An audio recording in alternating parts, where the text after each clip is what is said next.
Sebagai seorang jurnalis di salah satu infotainment, saya sudah terbiasa dengan tuntutan untuk menghasilkan 5 berita sehari, 2 berita top news dan 3 berita yang lebih ringan. Namun, rutinitas di Jakarta mulai terasa membosankan.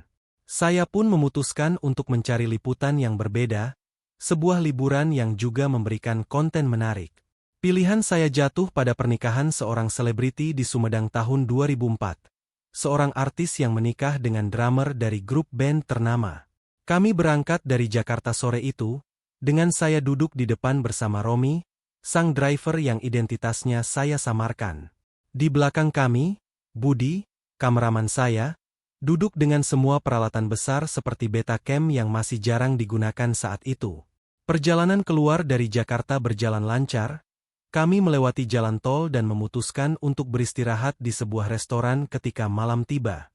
Setelah makan, sesuatu yang aneh terjadi.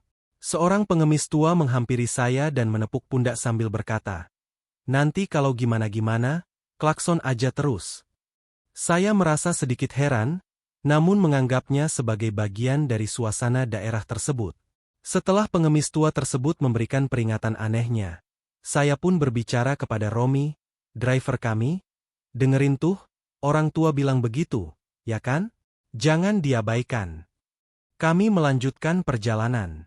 Keluar dari rumah makan, kami mengambil jalan tol keluar ke kanan, melewati beberapa tanjakan. Saat mendaki, saya sempat melihat sesuatu seperti kain yang terbang, seakan-akan menghantam kami. Namun, kami terus melaju tanpa mempedulikan hal itu. Beberapa menit kemudian, kami sampai di persimpangan antara jalan lama dan jalan baru. Tiba-tiba, mobil kami mulai bermasalah dan terpaksa berhenti. Romi beralasan bahwa mobil terasa berat dan butuh istirahat sebentar. Kami berhenti di sebuah warung rokok untuk membeli rokok dan minum. Saat saya sedang merokok, saya sempat berpikir bahwa Romi mungkin sedang mencari alasan untuk memanipulasi SPJ, surat perintah jalan, kami. Namun, melihat kondisi fisiknya yang lelah, saya memutuskan untuk tidak terlalu curiga. Setelah beristirahat, kami melanjutkan perjalanan. Saat sampai di sebuah tikungan, saya terkejut melihat pengemis tua tadi muncul kembali, berjalan di sisi jalan. Dengan sikap sompral, saya berteriak kepadanya, "Kek, doain ya biar banyak rejeki," sambil menutup jendela. Perjalanan dilanjutkan menuju Cadas Pangeran. Jalan di sini tidak sebagus sekarang, meskipun sudah ada beberapa pembaruan. Kami memilih jalur yang biasa, yang tidak terlalu ekstrim. Namun, tiba-tiba mobil kami kembali bermasalah, berhenti mendadak. Jalanan terasa tidak normal dan kami terpaksa menepi. Di situ, mulai terjadi perdebatan. "Lucy, dibilangin mesti klakson, malah ngelawan," ujar Budi, kameraman saya, kesal. "Ini bukan soal tahayul. Mobil kita benar-benar bermasalah," sahut Romi, sang driver. Kami pun mulai memeriksa mobil, mengecek radiator, dan mencoba mencari tahu apa yang salah. Namun, kondisi mobil tampaknya normal. Romi bersikeras bahwa ini bukan masalah bensin atau radiator, menuduh bahwa kami telah mengabaikan peringatan kakek tua tadi. Saya mencoba menenangkan mereka. "Sudah, kita periksa dulu. Mungkin memang ada masalah teknis."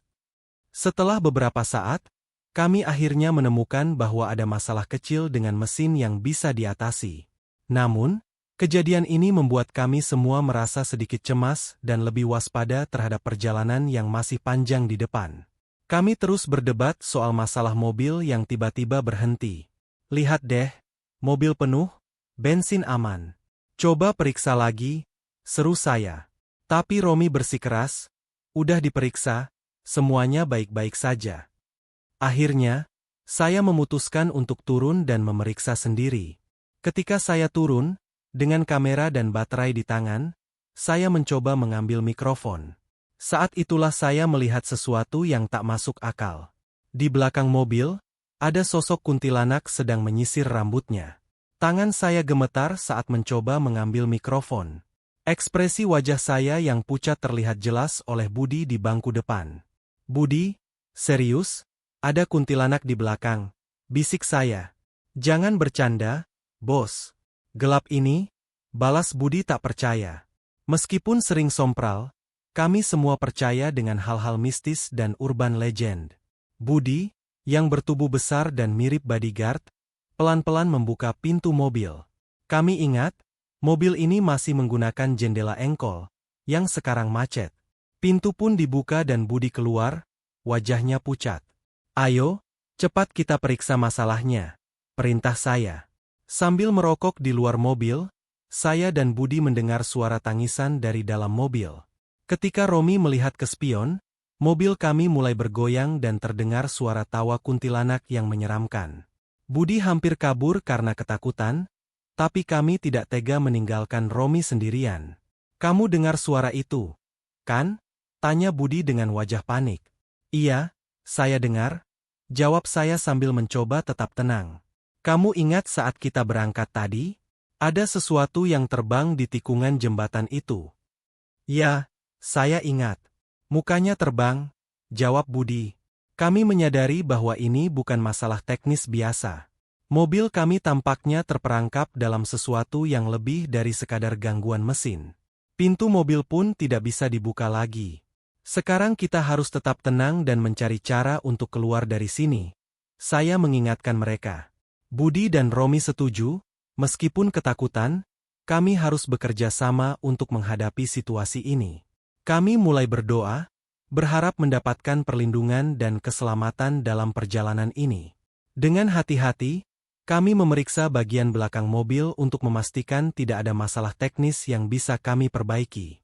Setelah beberapa saat, kami akhirnya berhasil membuka pintu dan menghidupkan mesin kembali. Ketika kami menyadari bahwa pintu mobil tidak bisa dibuka, Romi mulai panik dan akhirnya pingsan di dalam mobil. Ternyata, sosok kuntilanak yang tadi terlihat pindah ke bangku kedua. Saya mencoba merekam kejadian tersebut sebagai bukti, dengan harapan bisa melaporkannya ke bos. "Rekam biar ada bukti nanti," teriak saya. Budi berhasil merekam sesuatu, namun ternyata bukan kuntilanak yang terekam, melainkan kakek-kakek pengemis tadi yang sekarang duduk di belakang mobil. "Dapat, bos? Dapat?" seru Budi dengan panik. Saya memandang rekaman tersebut dan melihat kakek itu dengan jelas. "Aman, bos." "Rolling, bos," ujar Budi dengan wajah pucat, sambil menoleh ke belakang. Melihat kakek-kakek itu lagi, saya langsung merasa ngeri. Kami akhirnya memutuskan untuk menghentikan mobil, tetapi tidak ada satupun yang mau berhenti di tempat angker tersebut. Dengan segala upaya, saya mencoba membangunkan Romi yang lemas dan Romi yang masih pingsan. Saya menepuk-nepuknya, berusaha membuatnya sadar. Kami akhirnya berhasil menghidupkan mobil dan melanjutkan perjalanan ke hotel terdekat. Namun, ketika sampai di hotel, kami diberitahu bahwa semua kamar sudah penuh. "Pak, ini kesalahan sistem. Kami tidak bisa menerima Anda," kata resepsionis. Saya tidak terima, "Kami sudah booking. Ini tidak bisa diterima." Akhirnya, setelah berdebat, kami diberikan kamar kru untuk beristirahat, dengan kamar mandi yang berada di luar. "Kita ambil aja, sudah capek banget," kata saya. Sesampainya di kamar, Romi yang masih terlihat takut, meminta ditemani ke kamar mandi. "Tolong antar gue takut," ujarnya dengan suara gemetar. Meskipun kamar mandi terletak dekat dan terang, Romi tetap merasa ngeri. Kami mengantarnya, tetapi setelah masuk, dia tidak keluar selama 2 jam. Kami mulai curiga dan khawatir. Saya dan Budi saling bertanya, "Kenapa Romi lama banget? Kita juga perlu cuci-cuci." Kami akhirnya memutuskan untuk memeriksa keadaan Romi. Dengan hati-hati, kami menuju kamar mandi dan memanggil namanya. "Romi, kamu di dalam?" Tidak ada jawaban. Pintu kamar mandi terkunci dari dalam. Kami panik. "Romi, buka pintunya." Setelah beberapa ketukan keras, pintu akhirnya terbuka dengan suara gemeretak. Romi terbaring di lantai, pucat pasi dan gemetar. "Kita harus bawa dia keluar dari sini," ujar Budi dengan cemas. Kami mengangkat Romi dan membawanya kembali ke kamar. Romi menceritakan bahwa dia melihat bayangan putih yang menyeramkan di kamar mandi, yang membuatnya ketakutan setengah mati. Malam itu, Kami bertiga tidur dengan rasa was-was, berharap esok hari bisa berjalan lebih lancar dan tanpa gangguan mistis. Liputan ini ternyata lebih menantang dari yang kami kira, tidak hanya karena berita yang harus kami kejar, tetapi juga karena pengalaman supranatural yang tak terlupakan. Pagi itu, kami harus bersiap untuk meliput akad nikah di masjid yang dijadwalkan pukul 7. Saya bangun dan menyadari bahwa Budi, yang pergi ke kamar mandi, belum kembali. Padahal, sebagai jurnalis, saya tahu pentingnya selalu membawa kamera kemanapun pergi. Saya dan Romi pun pergi mengecek keadaan. Saya meminta kunci cadangan dari resepsionis. Dengan disaksikan oleh seorang security dan resepsionis, kami membuka pintu kamar mandi. Di dalam, Budi tergeletak dengan kembang di kakinya. Kami segera membangunkannya, tapi Budi tampak bingung dan tidak tahu apa yang terjadi. Marah dan kelelahan, saya berusaha mencairkan suasana dengan bercanda, tapi situasi tetap tegang. Budi akhirnya berkata bahwa ada sesuatu yang menempel padanya, dan kami memerlukan bantuan orang pintar untuk membersihkannya. Orang pintar yang dipanggil mengkonfirmasi bahwa ada sesuatu yang menempel di tubuh Budi dan perlu dibersihkan. Dia memberitahu bahwa kami harus meminta maaf pada sosok gaib tersebut. Kami pun mengikuti sarannya, meski dengan skeptis. Setelah melakukan ritual pembersihan dan meminta maaf, suasana mulai tenang. Coba klakson 2 kali, kata orang pintar itu. Romi, yang masih duduk sambil memegang kepala, menekan klakson. Tiba-tiba, suara ketawa seram terdengar lagi, membuat bulu kuduk kami merinding. Sudah, kita harus segera ke masjid untuk liputan. Saya mencoba fokus. Kami pun berangkat ke lokasi akad nikah dengan perasaan was-was. Sepanjang perjalanan, kami tetap berjaga-jaga, berharap tidak ada lagi gangguan mistis. Sampai di masjid, kami mulai menyiapkan peralatan. Budi yang masih terlihat lemas, berusaha tetap profesional dan memasang kamera. Kita harus dapat momen ini, nggak boleh ada yang terlewat, kataku memberi semangat. Setelah kejadian di hotel, kami tetap bertekad untuk menyelesaikan liputan pernikahan selebriti di masjid. Sesampainya di masjid, kami mulai menyiapkan peralatan dan bersiap merekam acara. Namun, Budi masih terlihat kelelahan dan tampak tidak stabil setelah kejadian malam sebelumnya. Saya juga merasa ada yang ganjil, tetapi tetap berusaha fokus. Saat Budi mencoba menghidupkan kamera, dia melihat ada tulisan di kakinya, Yani Sumarni. Dia panik dan menunjukkan kepada saya. "Bos, ini tulisan siapa?" tanya Budi dengan wajah pucat. Saya yang sudah lelah dengan segala keanehan ini, mencoba tetap tenang. "Nggak usah dipikirin. Nanti kita beresin setelah liputan." Kami berhasil merekam acara akad nikah dengan baik. Kami merasa lega ketika liputan selesai dan kembali ke hotel untuk check out. Namun, ketika melihat tulisan di kaki Budi sudah hilang, kami semakin bingung dengan semua kejadian aneh ini. Di perjalanan pulang, kami memutuskan untuk mampir ke tempat yang direkomendasikan oleh seorang ustaz. Tempat itu adalah lokasi penyimpanan benda-benda pusaka di Sumedang, yang katanya bisa membantu membersihkan energi negatif. Saat tiba, kami disambut oleh orang-orang yang penasaran dengan kedatangan kami. Sambil menunggu, kami melihat seorang kakek yang dikenal sebagai orang pintar setempat. Dia duduk bersama seorang yang dituakan di situ dan mulai berbicara dengan kami. "Apa yang kalian alami?" tanya sang kakek. Kami menceritakan semua kejadian aneh yang kami alami, dari sosok kuntilanak hingga tulisan misterius di kaki Budi. Kakek itu mendengarkan dengan seksama dan kemudian memulai ritual pembersihan. Dia membaca doa-doa dan mengeluarkan beberapa benda pusaka untuk membantu mengusir energi negatif. Setelah beberapa saat, kakek itu berkata, "Kalian harus berhati-hati, ada sesuatu yang menempel pada kalian, terutama Budi. Dia sering berbuat sesuatu yang menarik energi negatif." Budi terkejut dan mencoba membantah, tetapi kakek itu melanjutkan, "Kamu sering main judi, bukan?" Budi mengangguk pelan, merasa malu. Kakek itu menjelaskan bahwa kebiasaan buruk seperti itu bisa menarik makhluk halus. "Kamu harus berhenti, atau kejadian seperti ini akan terus terjadi," kata kakek itu tegas. Setelah semua kejadian aneh di Sumedang, kami akhirnya kembali ke Jakarta dengan membawa banyak cerita dan pengalaman supranatural.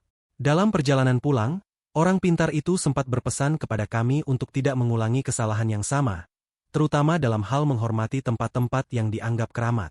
Sesampainya di Jakarta, tugas pertama kami adalah mentransfer semua rekaman dari kaset ke komputer untuk diedit.